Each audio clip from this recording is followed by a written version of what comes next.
I feel good about where we're at right now. After a week, we're a little farther along than when I probably thought we would be when we started. 1 week in, 2 weeks until real, honest-to-goodness Major League Baseball. And new this afternoon, the Braves announcing they will play 2 exhibition games against the Miami Marlins, one each on July 21st and 22nd. That's right before the regular season gets underway. Not a lot of time left. Bar Kelly Price found out that some Braves players got a head start on their preseason restart.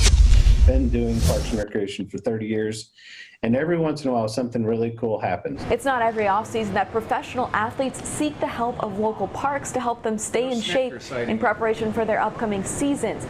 But this was no normal offseason for anyone, including the Braves. So when Richard Garland got a call about 2 weeks into Atlanta's shutdown that the Braves wanted to use Campbell High School's baseball facility, he had to make sure they were legit.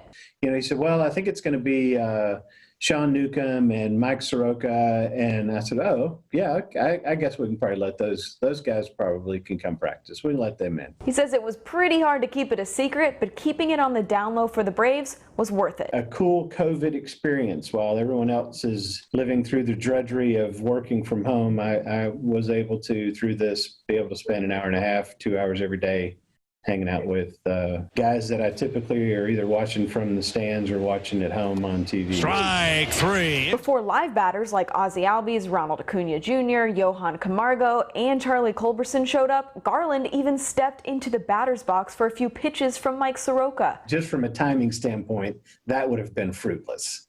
Yeah, by the time I triggered, the ball was hitting the catcher's mitt. Other pitchers like Mike Fultonevich, Sean Newcomb, and Cole Hamels went up to 6 times a week, throwing 2 bullpens every week. It was really, really helpful. So we got very lucky to be able to go to that school and throw every day because, like you guys know and saw, it was difficult just to get in the gyms, to go to parks to throw. I mean, it was tough. So we got very lucky, me, Nuke, Mike, and like you said, we had a bunch of guys come in left and right.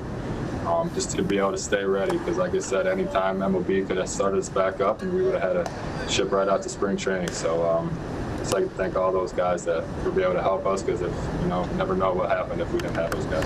Fultonevich was almost perfect in 3 scoreless innings during Thursday's scrimmage, and Brian Snickers says they're way ahead of where he thinks they would have been if those 10 or so players didn't put in that time at Campbell. In Atlanta, Kelly Price, Fox 5 Sports.